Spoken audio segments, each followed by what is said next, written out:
Hello everyone, in this video I'll be taking you through a Berserker Barbarian build guide for Baldur's Gate 3. Now the Berserker Barbarian I would say is the strongest barbarian, and it gets a lot of cool things like the Enraged Throw, which I'm not going to do a full Throw Zerker build, which is one of the most popular ones, but I'll be taking you through some different ways that we can go about building this to make it very powerful. So we're going to get ourselves the Rage at level 1, and for our ability scores, we're going to be mostly focusing on Strength. I think that's the best way to go about building this, but our main 3 stats are all Strength, Dexterity, and Constitution. You can dump your Intelligence, Wisdom, and Charisma. Go all in on these stats here. So ideally, we could get the Strength up to about 17. If you have this as your tab, you can use a Hags here to make that 18, and then your first ability score to take up to 20. Alternatively, if you want, you can just use Strength Potions and take these stats from Strength and put them into Charisma to be a better face of the party. But we're going to go with this for our ability scores, and we can take the Constitution up another way when we go with, if you go with something like Tavern Brawler, but I'll get into that as we proceed through this. Now, make sure you always have Athletics as a skill, because it's going to help you with resist being shoved, which is a really good thing to have. Now, I'm going to be going through the full build guide, and then I'll take you through the equipment that we're going to want to use on this.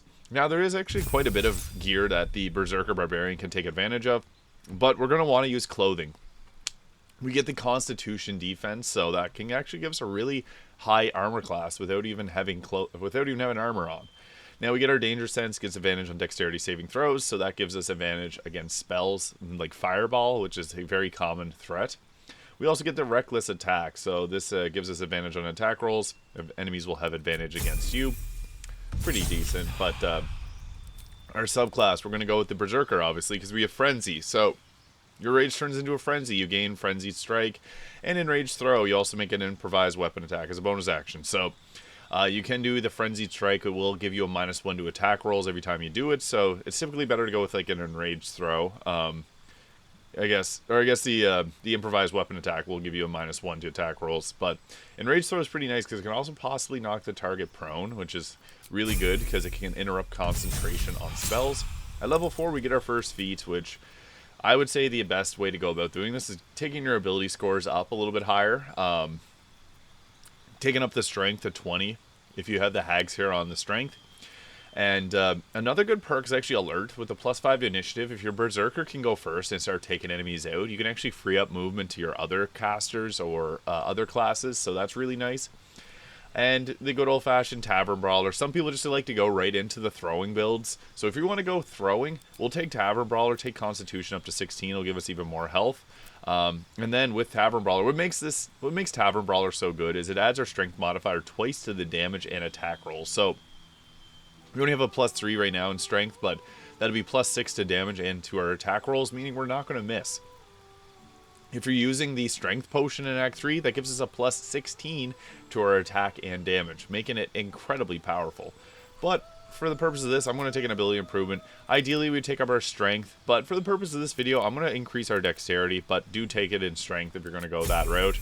I just want to show off what this class can do in terms of armor class if we have it all cylinders firing off. Now, at level 5, we get our big power spike with the extra attack and improved movement speed, so an extra 3 meters of movement speed if we're not wearing heavy armor. That's really nice, so we'll take that there.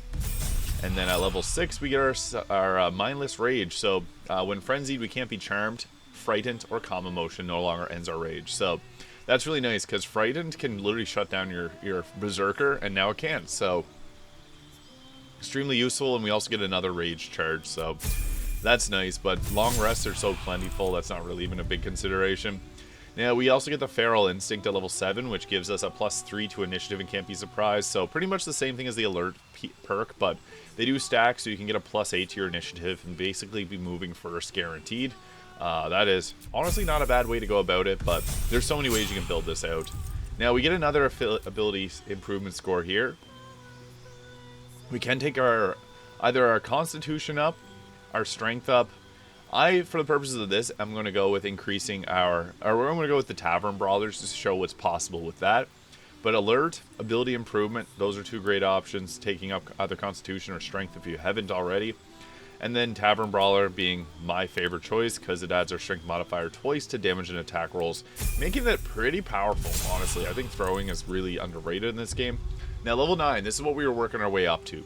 And I want to make a mention, playing as a half-orc is probably the best way to make your Berserker the strongest, because brutal critical. When you land a critical hit, you roll an extra damage die as well as the additional critical die. So, you get that on top of it. So, extra damage, always nice. But also, the the half-orc will get this too. So, you can add a couple extra damage die. Really nice. And, yeah, that's that for level 9. Now, level 10, we also get another half-orc perk, which is kind of funny. Or I guess at level 11, you would get the... If you get taken down to 1 health, you can stand back up with 1. That's also the same thing as Death Ward. So, you can have someone at your camp cast this on everyone, making it not really necessary. Intimidating Presence is not something I really like a whole lot. It takes an action to give fear to an enemy, and you can apply it again. Not something I ever really used on a Berserker, so I think the best way to do this is to add in the Rogue, because this will give us sneak attacks, so deal extra damage to a foe we have advantage against. It's nice, but I'll show you how we're going to go about that in a moment. Now, it's always good to go with a higher athletics, so this helps you prevent being shoved. Sleight of hand if you wanted to take it, but you can go with something like stealth if you want to add in some stealth proficiency. If you really want to go that route, it's not a bad way to do it. And then you can add in something like persuasion, because that's not a bad ability score to have. But we'll go with stealth for the purposes of this. And there we go. Now, the Rogue adds a lot to this build because in one more level, we do get the cunning action, dash, dodge, and disengage, which is nice to be able to give ourselves a dash and get away from combat if we need to. But here it is, level 3, the big bonus action. Fast Hands from the Rogue Thief. This is where this build gets crazy because the Berserker actually has some really good uses for the bonus action.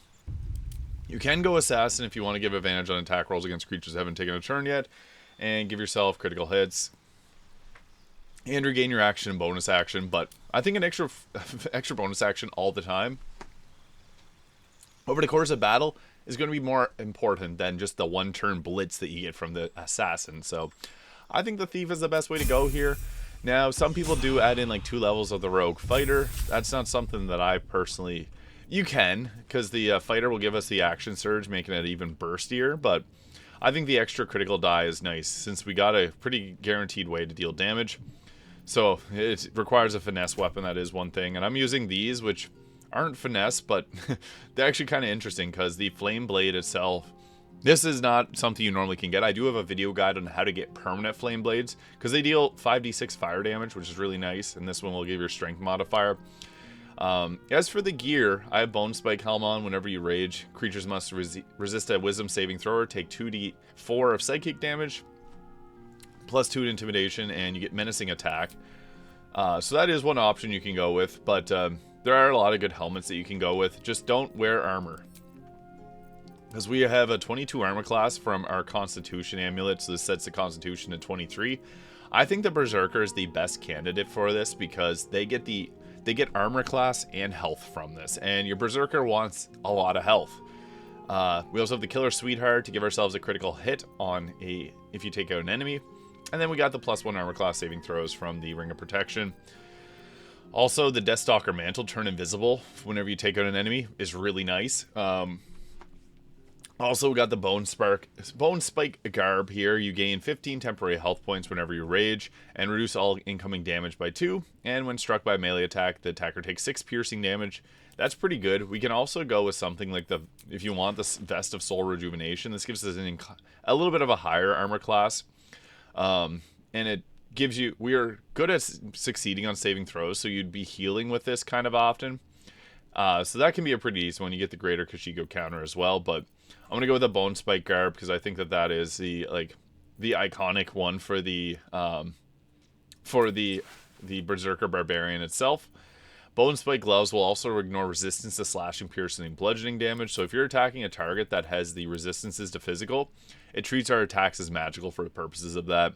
And then the Bone Spike Boots gives a +1 armor class and saving throws, and her jump distance is increased alongside Brutal Leap, so we get a nice extra bonus little action there, so that can be really good.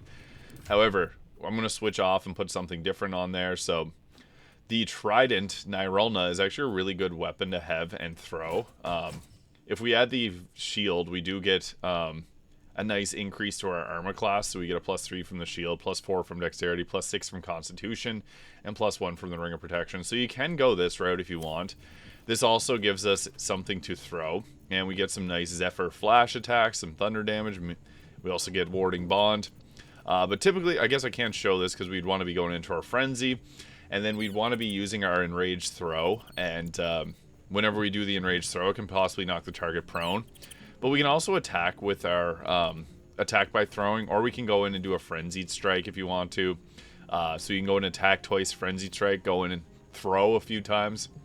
We get 2 bonus actions, so that gives us a lot of freedom in what we're able to do. Now, if you want, we can also go with a finesse weapon to switch things up a little bit. That's a finesse weapon, but it scales off our charisma. The Belm's not typically a main hand weapon, but this gives us our ignoring resistance sneak attack. But there's better options, like I like the Blade of the First Blood, because this gives us, if we attack a target, it'll get a vulnerability to piercing damage, so we're going to be dealing more damage because this is piercing. And it ignores resistances, so doubles the damage and ignores the resistance. And it gives us a higher crit chance, which gives us something that's, we want a high crit chance. It just gives us more damage outright. But even then, like, our sneak attack will give us even extra damage. So this is a very powerful class. The Berserker Barbarian, we typically want to go into battle and be kind of jumping around a lot. That's typically the best way about doing this, is getting in and moving around. Brutal Leap is nice because it can possibly knock targets prone for 2 turns. So yeah, the Brutal Leap is incredible because when you land, you have that area of effect, can knock people down. This is usable every turn, which is crazy. So it actually goes together very well. Since we have 2 bonus actions, you can literally, if you don't want to throw, you can go in with Brutal Leap and go jump right in front of them. Oh, I was scared we hit the Owlbear Club there. And yeah, what's nice about that is we get that as a bonus action. So we can go in, we can attack. We also can kind of sneak around. So if we want to sneak and go about doing some different types of attacks with advantage, we got the ability to do that and hit critical hits like that. So that is the Berserker Barbarian in Baldur's Gate 3. We got the enemy surprise there, so we got a lot of usefulness between the Thief and the Berserker. If you found this video useful, please hit the subscribe button below, and I'll see you all in the next video.